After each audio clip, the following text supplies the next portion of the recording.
Have you ever caught yourself wondering where your emotions actually come from?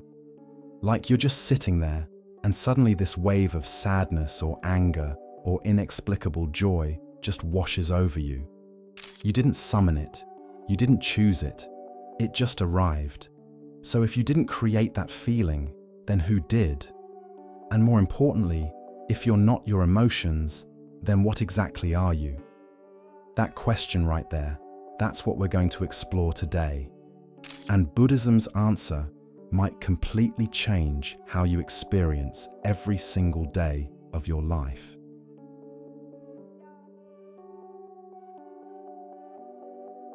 Think about the last time you felt genuinely angry.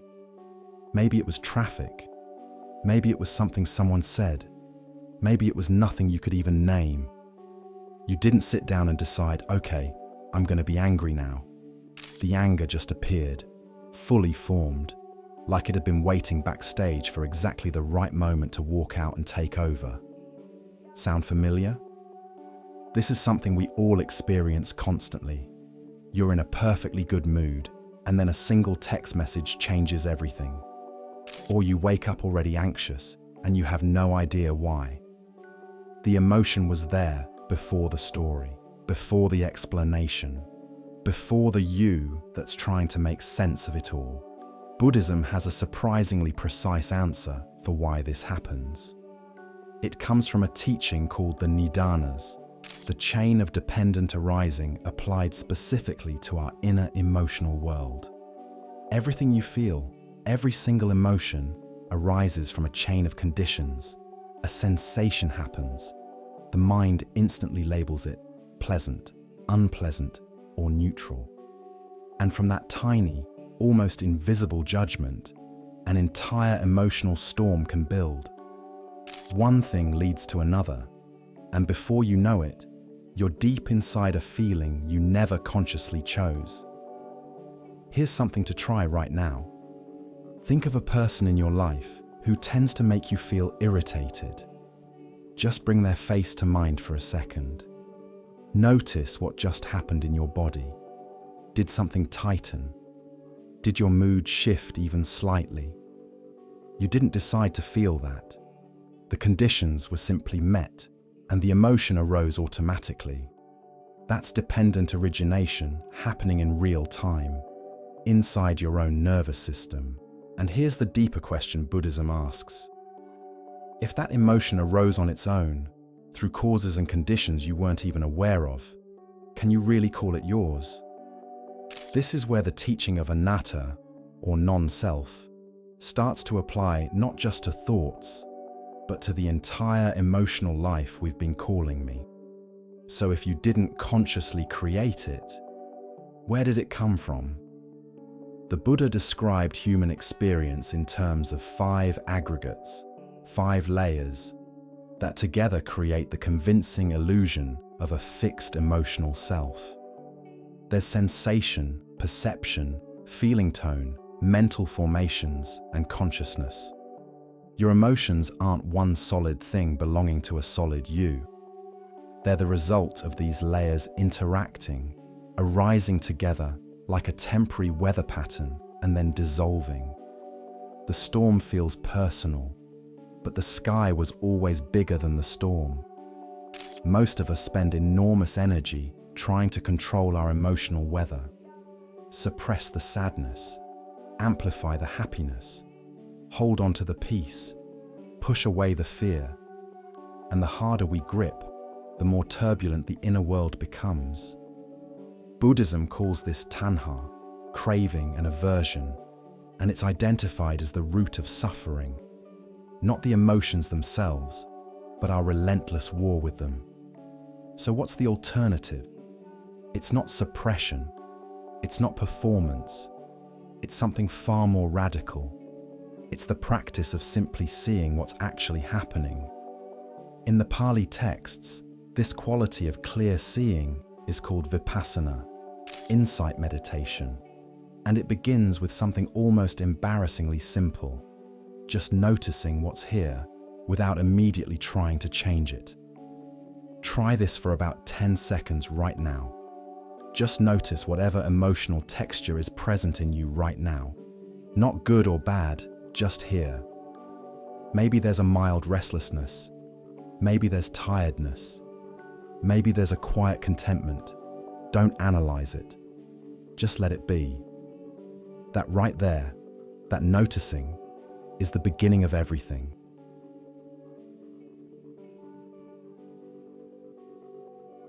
There's this feeling, almost universal, that somewhere inside us, there's an emotional core. A real me that truly feels things. That gets genuinely hurt.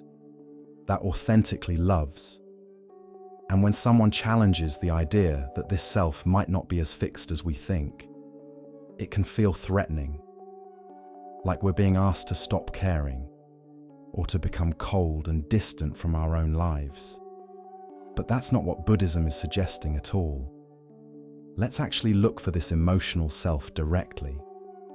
Just pause for a moment and try to locate the part of you that feels emotions.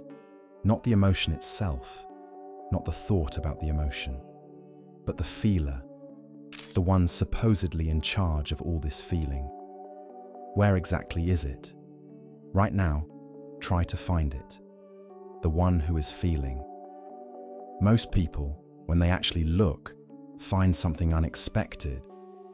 They find more sensations, more thoughts, more layers of experience, but no solid central feeler sitting at the controls. There's a wonderful teaching from a Tibetan Buddhist master who described the mind as being like a butter lamp. The flame appears continuous, but it's actually constantly renewing itself, moment by moment, fed by causes and conditions. There's no permanent flame, only the appearance of one. This isn't nihilism, it's actually liberating in a profound way. Because if the emotional self isn't fixed, that means your patterns aren't permanent either. The person who always gets defensive doesn't have to always get defensive. The person who collapses under criticism isn't permanently fragile. These are habits of feeling, sankharas, mental and emotional formations that have been conditioned over time. And what has been conditioned can be transformed.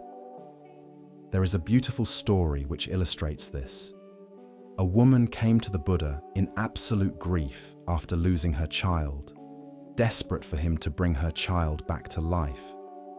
The Buddha gave her an unusual task. He asked her to bring a mustard seed from any household in the village that had never experienced loss. She went door to door. Every single home had known grief. Every single family had mourned someone. And in that walking, in that searching, something shifted in her understanding. She realized her suffering wasn't a personal punishment. It was the universal texture of conditioned existence. And that recognition, not the elimination of her grief, but the shift in her relationship to it, became her liberation. This applies to every emotion we experience. The feelings are real, the suffering is real. But the story that this suffering defines a permanent, fixed, broken self, that part isn't true. That part is the mental formation we've mistaken for the whole.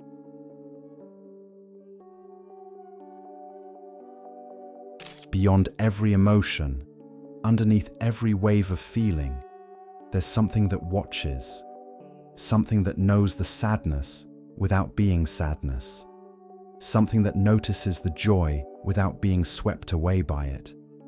This isn't detachment. This isn't numbness. This is what Buddhism calls rigpa in the Tibetan tradition, or simply awareness itself, the clear open space in which all experience arises and dissolves. You've touched this before. Everyone has. Those moments when something genuinely difficult is happening, and yet somehow there's a part of you that remains strangely calm, watching, present. Athletes describe it. Artists describe it. Parents sitting with a sick child in the middle of the night describe it. A stillness underneath the motion. A clarity beneath the chaos. There is an important difference here. Think about it. There is a difference between the contents of awareness and awareness itself. Thoughts and emotions are content. They appear, they move, they change, they leave. Awareness is the space in which this happens. And crucially, awareness itself is never damaged by what passes through it. Think of your mind like weather. Storms come, storms go, but the sky doesn't break when it rains. With awareness, storms can arise but do not carry you away. Neuroscience is starting to catch up with what meditators have reported for centuries. Research on long-term meditation practitioners shows measurable changes in the brain's default mode network, the region associated with self-referential thinking and emotional rumination. With practice, the brain literally builds new pathways that allow for greater space between stimulus and response, between the emotion arising and the story we build around it.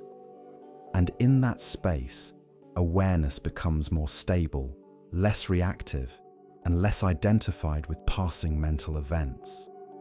The quality that makes this possible has a name in the Buddhist tradition. It's called upekkha, or equanimity, and it's frequently misunderstood. Equanimity isn't indifference. It isn't emotional flatness. It's the capacity to be fully present with intense experience without being destabilized by it.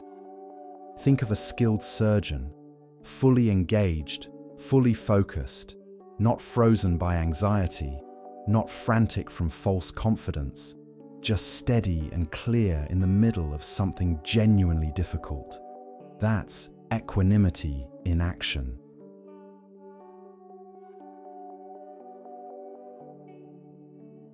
So how do we actually bring all of this into practice? Like into a difficult conversation with your boss, or a moment of unexpected loneliness, or the low-grade anxiety that just seems to hum in the background of modern life. We cannot just stop feeling. That is impossible.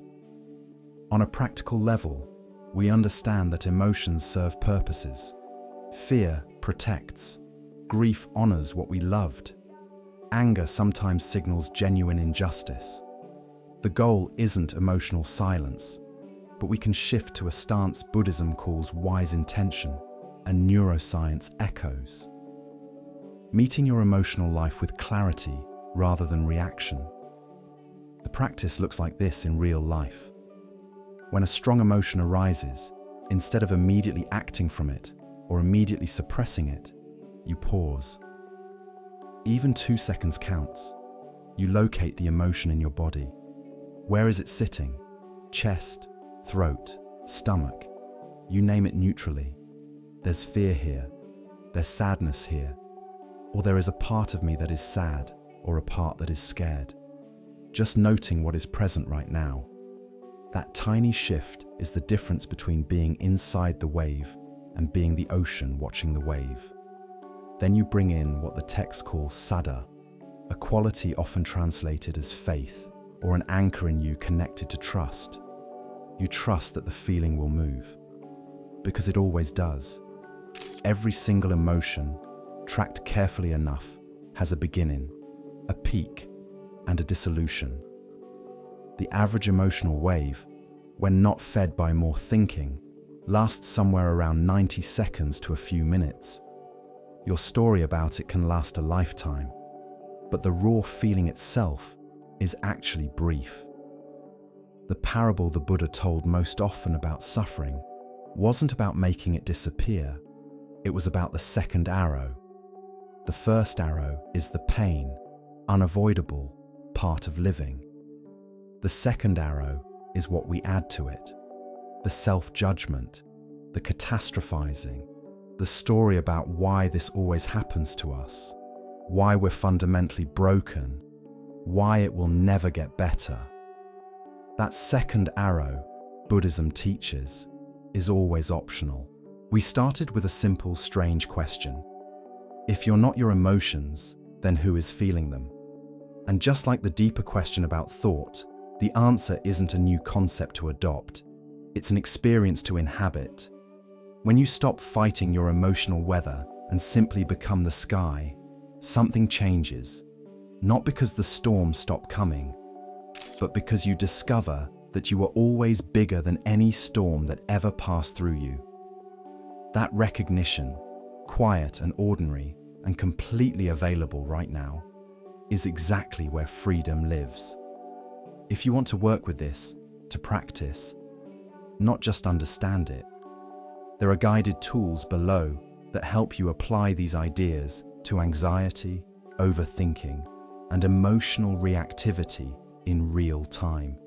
And if you're drawn to the intersection of wisdom traditions, modern mindfulness, and neuroscience, you're in the right place. You can connect with us here, or simply stay for what's next.